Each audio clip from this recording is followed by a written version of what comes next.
বিসমিল্লাহির রহমানির রহিম। আসসালামু আলাইকুম সুপ্রিয় শিক্ষার্থী, তোমরা কেমন আছো? আবারও তোমাদের মাঝে এসে হাজির হলাম। সে আমাদের যে অ্যাডজাস্টিং এন্ট্রি যে অধ্যায়টা আছে, আজকের ক্লাসটা বিবিএ এন্ড বিবিএস সকল ইয়ারের স্টুডেন্টের জন্য। তো গত ক্লাসে তোমাদেরকে অ্যাডজাস্টিং সম্পর্কে কিছুটা ধারণা দিয়েছিলাম। আজকে অ্যাডজাস্টিং এর কিছু ম্যাথমেটিক্যাল ট্রাম বেসিক নির্ভর সেই ট্রাপিজ গুলো নিয়ে কথা বলবো। কিভাবে তুমি র্যামিল যদি থাকে, র্যামিলের নিচে কিছু সমন্বয় এন্ট্রি থাকে, র্যামিলের সাথে সমন্বয় এন্ট্রির মিল করানোর মাধ্যমে তুমি সমন্বয় এন্ট্রি দিতে পারবা, সেই ইম্পর্টেন্ট বেসিক নিয়ে আলোচনা করব, যাতে করে তুমি এই সমন্বয় এন্ট্রি সংক্রান্ত সমস্যা তোমার আর ব্যাক পড়তে না হয়। তুমি ওয়ার্কশিট এবং ফাইন্যান্সিয়াল স্টেটমেন্ট অঙ্ক করার ক্ষেত্রে অত্যন্ত গুরুত্বপূর্ণ ভূমিকা পালন করবে আজকের ক্লাসটি।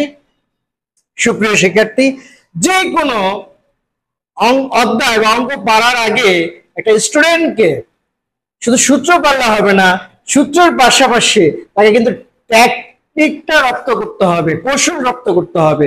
এতে করে সে দ্রুত সময়ের মধ্যে সে অঙ্ক সলিউশন করতে পারবে। প্রিয় শিক্ষার্থী, সমন্বয় জাবেদা আজকের যে মেথড নিয়ে তোমাদের মাঝে আলোচনা করব সে হলো অ্যাসেট মেথড, সম্পদ পদ্ধতি। সম্পদ পদ্ধতির মনে করো একটা ট্রায়াল ব্যালেন্স থাকবে, র্যামিল থাকবে। র্যামিলের মনে করো ঘরের নমুনা চিত্র, তুমি তো জানো ঘরের নমুনা চিত্রটা কেমন হয়। সিরিয়াল নং, ক্রমিক নং, অ্যাকাউন্ট টাইটেল, হিসাবের নাম, রেফারেন্স, খতিয়ান পৃষ্ঠা, ডেবিট টাকা, ক্রেডিট টাকা। এখন যদি আমাদের র্যামিলের আইটেমগুলো আমি কিছু সম্পদ পদ্ধতিগুলোকে আলাদা করেছি। র্যামিলে শুধু এগুলো সম্পদ হিসেবে থাকবে।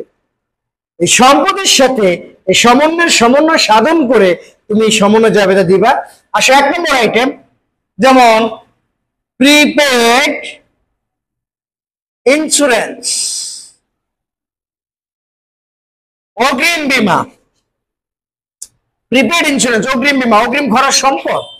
আমি অ্যামাউন্ট লিখবো, যেমন এখানে মনে করো 24,000 অগ্রিম খরচ তো সম্পদ, এই সম্পদ ডেবিট ব্যালেন্স 24,000 লিখলাম। 2 নম্বর আইটেম প্রিপেড রেন্ট, অগ্রিম ভাড়া। মনে করো অ্যামাউন্টটা হলো 16,000। আরেকটা সম্পদের নাম যদি আমরা বলি প্রিপেড স্যালারিস, অগ্রিম বেতন 12,000। আমরা যদি আরেকটা সম্পদ দেখি প্রিপেড ওয়েজেস, অগ্রিম মজুরি। অগ্রিম মজুরি মনে করো 10,000 টাকা। এছাড়া আরেকটা সম্পদ আছে, যেমন আমরা যেটাকে অব্যবহৃত সাপ্লাই বা মনিহারি বলি, সাপ্লাইস, অফিস সাপ্লাইস 8,000। এরকম একটা র্যামিল দেওয়া আছে। এই র্যামিলের সব অগ্রিম খরচ সম্পদ হিসেবে আছে। সাপ্লাইজের আগে অগ্রিম শব্দটা ইউজ করার প্রয়োজন নাই, শুধু সাপ্লাইজেই সম্পদ। এখন মনে করো কিছু এডিশনাল ইনফরমেশন এই র্যামিলের সাথে হিসাব রক্ষক কিছু সমন্বয় ডাটা, অতিরিক্ত তথ্যাবলী যেগুলো হিসাব রক্ষক লিখে রাখে হিসাবকাল শেষে, এডিশনাল ডাটা যেগুলো সমন্বিত হয় নাই, অথবা এডিশনাল ইনফরমেশন বা এডিশনাল ডাটা। আমরা যদি এই নম্বর সমন্বয়টা দেখি, সমন্বয় এন্ট্রি এরকম ভাবে থাকবে prepaid insurance has been expired টাকা 14,000।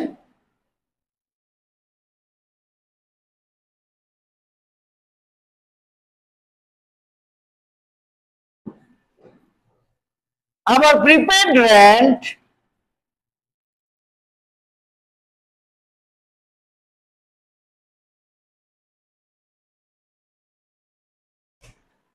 has been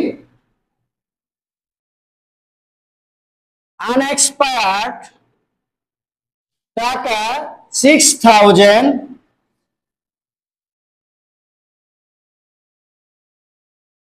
1/3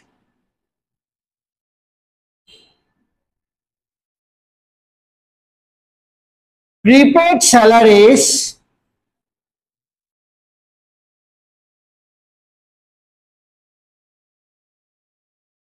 has been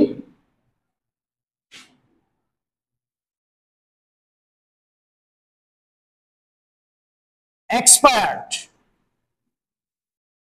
এরপর আমরা আরেকটা সমন্বয় প্রিপেড ওয়াইজেস নিয়ে আরেকটা যদি সমন্বয় লিখি তাহলে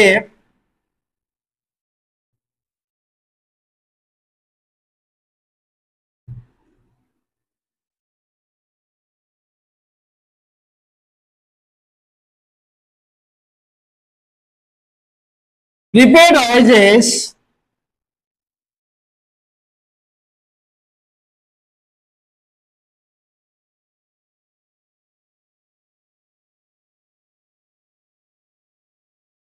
the accounting period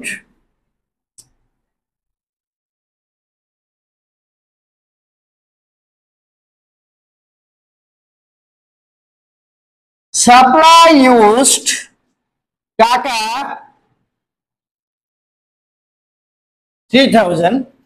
সুপ্রিয় শিক্ষার্থী তুমি দেখো এই যে র্যামিনের সাথে সমন্বয় পূর্বক কিছু সমন্বয় এন্ট্রি হিসাব রক্ষক উনি এই যে এতক্ষণ ধরে আমি লিপিবদ্ধ করলাম দেখো এন্ট্রি গুলো দেখো এই প্রিপেড ইন্স্যুরেন্স র্যামিনে দেওয়া আছে 24,000 টাকা prepaid insurance has been expired 14,000 end of the year বছর শেষে 14,000 টাকার অগ্রিম বীমা নিঃশেষিত হয়েছে এক্সপায়ার্ড হলো নিঃশেষিত হওয়া বা অতিক্রান্ত হওয়া আবার প্রিপেড রেন্ট আছে 16,000 prepaid rent has been unexpired আছে 6,000 আনএক্সপায়ার্ড মানে অনতিক্রান্ত বা অনিঃশেষিত আছে 6,000 1/3 3/1 অংশ prepaid salary has been expired 3/1 অংশ অগ্রিম বেতন নিঃশেষিত হয়েছে prepaid wages 4,000 the accounting period হিসাবকাল শেষে মজুরি অগ্রিম আছে 4,000 4,000 টাকা সারপ্রাইজ কিনছিল 8,000 টাকা 8,000 টাকা সারপ্রাইজের মধ্যে ইউজড হয়েছে 3,000 টাকা ঠিক আছে এই হলো সমন্বয় এডিশনাল ইনফরমেশন অন্যান্য তথ্যাবলী এখন আসো আমরা কিভাবে সমন্বয় জাবেদা দিব প্রিয় শিক্ষার্থী একটা নোট তুমি মনে রাখবা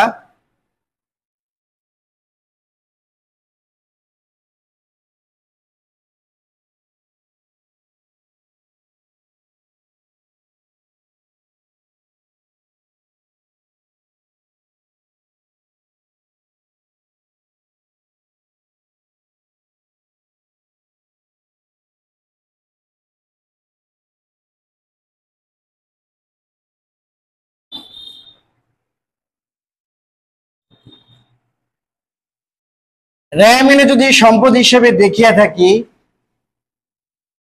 নির্দিষ্ট সময়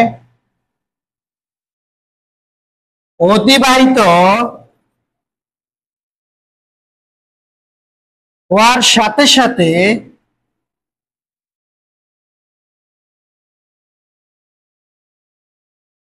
সম্পদ হ্রাস পাবে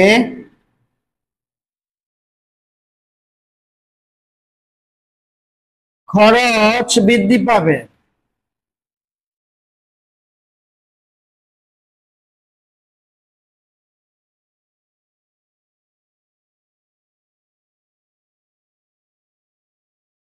খরচ বৃদ্ধি ডেবিট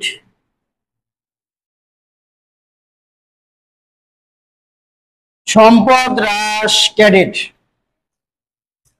সুপ্রিয় শিক্ষার্থী তুমি সমন্বয় জাবেদা যদি শিখতে চাও অবভিয়াসলি তোমাকে এই নোটটা মাথায় রাখতে হবে এই নোটটা যদি তুমি প্রপারলি পারো তাহলে তুমি অঙ্ক অবভিয়াসলি পারবা র্যামিনে যদি সম্পদ হিসেবে তুমি দেখিয়ে থাকো তুমি র্যামের যদি সম্পদ হিসেবে তুমি যদি দেখিয়ে থাকো, নির্দিষ্ট সময় অতিবাহিত হওয়ার সাথে সাথে, নির্দিষ্ট সময় মানে কি, হিসাবকাল শেষে সম্পদটা, ওই যে র্যামের যে সম্পদটা দেখতে পাচ্ছ, ওই সম্পদটা হ্রাস পাবে, খরচটা বৃদ্ধি পাবে। সম্পদ হ্রাস ক্রেডিট, খরচ বৃদ্ধি ডেবিট। কথা কি বুঝছো? এই যে খরচ বৃদ্ধি ডেবিট, সম্পদ হ্রাস ক্রেডিট।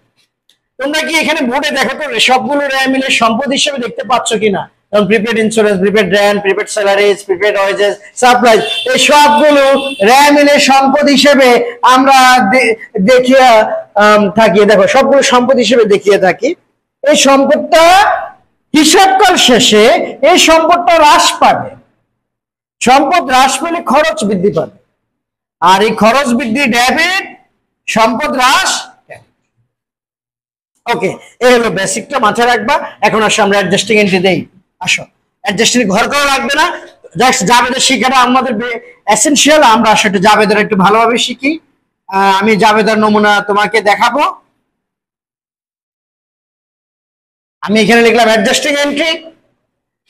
প্রিয় শিক্ষার্থী, মনে করো র্যামিলে এখানে যে তারিখটা থাকে 2023 ডিসেম্বর 31, এটা যদি হিসাবকাল শেষ ডেট হয়, তুমি সমন্বয় জাবেদা দিবা হিসাবকাল শেষ ডেটে। আমার কথা কি বুঝছো? হ্যাঁ, সমন্বয় জাবেদা দিবা 2023 সালের ডিসেম্বর 31 তারিখে তুমি সমন্বয় জাবেদা দিবা। আসো, 1 নম্বর এন্ট্রিটা দেখো।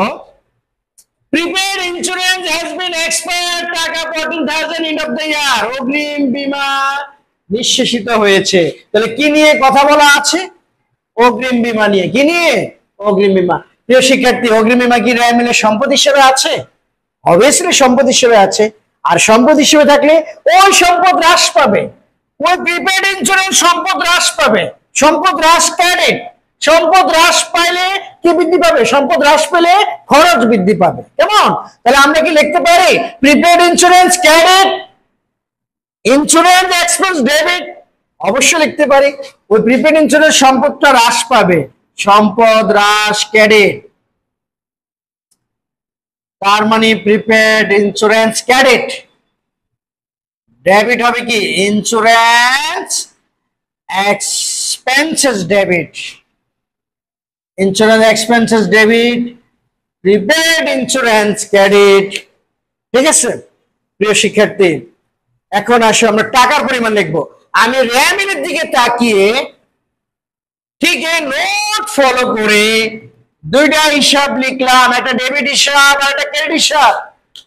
প্রিপেড ইন্স্যুরেন্স সম্পদ হিসেবে থাকলে ওই সম্পদটা হ্রাস পাবে, কারণ প্রিপেড ইন্স্যুরেন্স ক্রেডিট হবে, সম্পদ হ্রাস ক্রেডিট, প্রিপেড ইন্স্যুরেন্স ক্রেডিট। আর খরচ বৃদ্ধি পাবে, খরচটার নাম কি লিখবা? Insurance expense debit.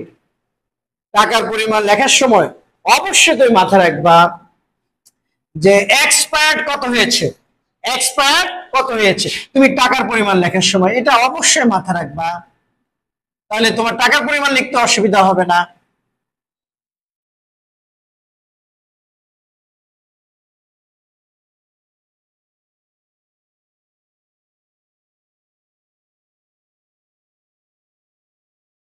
যে এক্সপায়ার্ড বা ইউজড,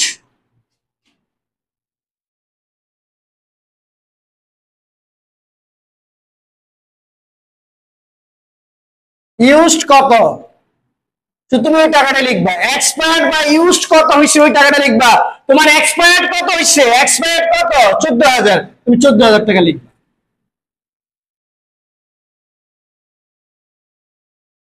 আমার কথা কি বুঝছো? জাস্ট এক্সপায়ার্ড কত হয়েছে সে টাকাটা তুমি লিখবা। এটা হলো আমাদের এই নম্বর সমন্বয় জাবেদা দিলাম। এই নম্বর সমন্বয়টা বুঝছো? আসো এখন আমি বি নম্বরটা নিয়ে আলোচনা করি। এ দিলাম, এবার আসো বি। বি র্যামিনি প্রিপেড র্যান, একদম সেম প্রসেস ভাবে দিবা। প্রিপেড র্যান সম্পদ হিসেবে আছে 16,000 টাকা এবং অগ্রিম ভাড়া দেওয়া আছে 16,000 টাকা। সমন্বয় বলছে prepaid ran has been unexpired 6,000। Unexpired মানে এখনো নিঃশেষিত হয় নাই। আচ্ছা আসো আগে র্যামিনের দিকে তাকিয়ে নোট ফলো করে দুইটা হিসাব লিখবো। তারপরে আমরা টাকার পরিমাণ লিখবো, এক্সপায়ার্ড কত হয়েছে সে টাকাটা বের করবো। আসো, দুইটা কাজ।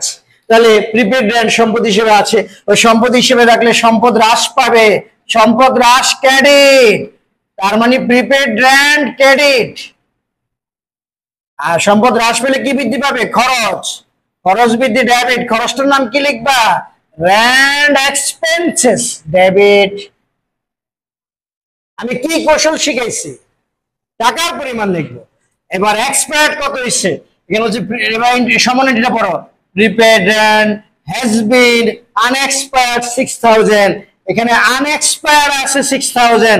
যদি 16,000-এর মধ্যে 6000 টাকা যদি আনএক্সপায়ার্ড হয়, অগ্রিম ভাড়া 16,000-এর মধ্যে আনএক্সপায়ার্ড যদি 6000 হয়, তাহলে এক্সপায়ার্ড হয়েছে কত? 16,000 থেকে তুমি 6000 বাদ দাও, তাহলে তুমি এক্সপায়ার্ডটা পেয়ে যাবা। 16,000 বিয়োগ 6000 বাদ দিলে এক্সপায়ার্ড কত হয়েছে? 10,000। এই 10,000 আমরা পাবো। কথা কি বুঝছো? এভাবে আমরা সমন্বয় জাবেদা দিব। এবার বি নম্বর সমন্বয় জাবেদা হয়েছে। এবার আসো আমরা সি নম্বরটা যদি দেই। প্রিয় শিক্ষার্থী, একদম সিম্পল। তুমি দেখো প্রিপেড স্যালারি সম্পদ হিসেবে আছে, ওই সম্পদটা হ্রাস পাবে। প্রিপেড স্যালারি সম্পদ হ্রাস পেলে prepaid salary credit, prepaid salaries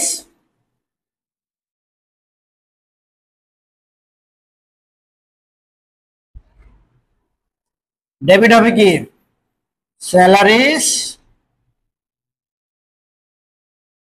expenses debit. টাকার পরিমাণ লেখার সময় এখন এক্সপায়ার্ড কত হয়েছে সে টাকাটা লিখবা। দেখো স্যালারিজ নিয়ে সমন্বয় কি বলছে? 1/3 মানে 3/1। প্রিপেড স্যালারি অগ্রিম বেতন হ্যাজ বিন এক্সপায়ার্ড, 3/1 অংশ অগ্রিম বেতন এক্সপায়ার্ড হয়েছে। তাহলে 12,000-এর 3/1 কত আসে? 3/1 এক্সপায়ার্ড হয়েছে। 12,000 3/1 আসে 4,000, 3 4 12, 4,000 টাকা আসে। তোমরা কি বিষয়টা বুঝছো? Same process. রেমিলের দিকে তাকিয়ে নোট ফলো করে দুইটা হিসাব লিখবা, একটা ডেবিট হিসাব, ক্রেডিট হিসাব। টাকার পরিমাণ লেখার সময় এক্সপায়ার্ড কত হয়েছে সে টাকাটাই লিখবা, বা ইউজড কত হয়েছে সেই কথাটাই লিখবা।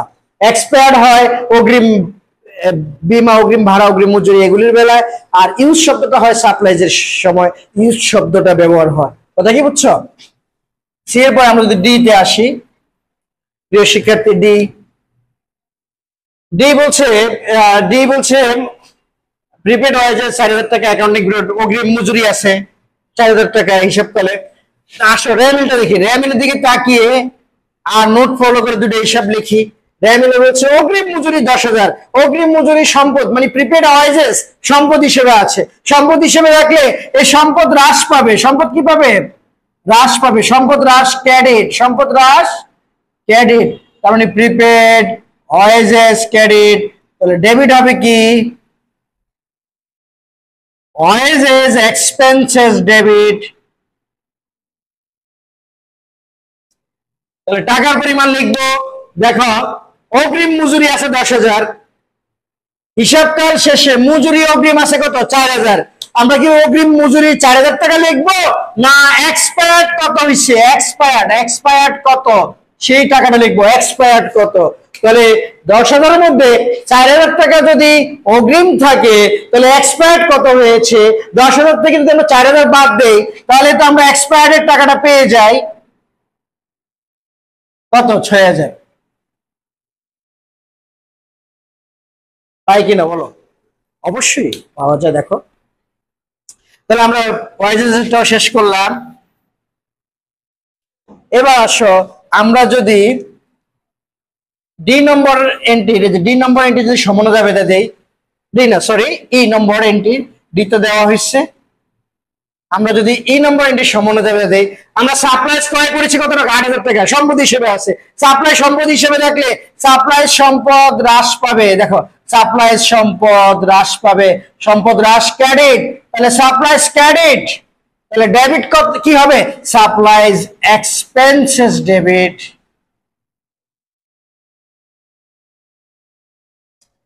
সাপ্লাইজ খরচ ডেবিট, সাপ্লাইজ ক্রেডিট, বা supplies expenses debit, supplies credit. Expenses কে সঙ্গে পেয়ে লিখলাম, এই এক্সপি দিয়ে ফুল স্টপ দিলাম। আচ্ছা আসো, এখন সাপ্লাই করে করেছো, টাকাটা লিখবা। টাকাটা লেখার সময় সাপ্লাইজের ক্ষেত্রে ইউজড কত হয়েছে তুমি সেটা দেখবা, ইউজড কত হয়েছে তুমি এটাই দেখবা, ইউজড কত। তাহলে সাপ্লাই ক্রয় করেছো 8,000 টাকা, 8,000 টাকার মধ্যে সাপ্লাই ইউজড হয়েছে কত, 3,000। যেগুলো ইউজড হয়েছে তুমি সে টাকাটাই লিখবা, ইউজড 3,000। প্রিয় শিক্ষার্থী, তুমি কি সম্পদ পদ্ধতি বুঝেছো? বোঝার ক্ষেত্রে দুইটা টেকনিক মাথায় রাখবা। এক নম্বর, ফ্যামিলির দিকে তাকাবা, প্রিফারেন্সটা সম্পদ হিসেবে আছে, নোট ফলো করে। সম্পদ হিসেবে থাকলে সম্পদ হ্রাস পাবে, সম্পদের সাথে খরচের বিপরীত সম্পর্ক বিদ্যমান, সম্পদ হ্রাস পেলে খরচ বৃদ্ধি পাবে, খরচ বৃদ্ধি ডেবিট, সম্পদ হ্রাস ক্রেডিট। টাকার পরিমাণ লেখার সময় খেয়াল করবা এক্সপায়ার্ড কত হয়েছে। Is it clear?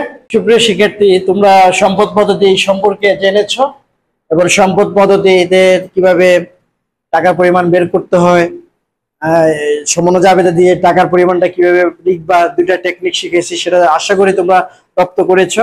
আগামী ক্লাসে খরচ পদ্ধতি নিয়ে তোমাদের মাঝে হাজির হব।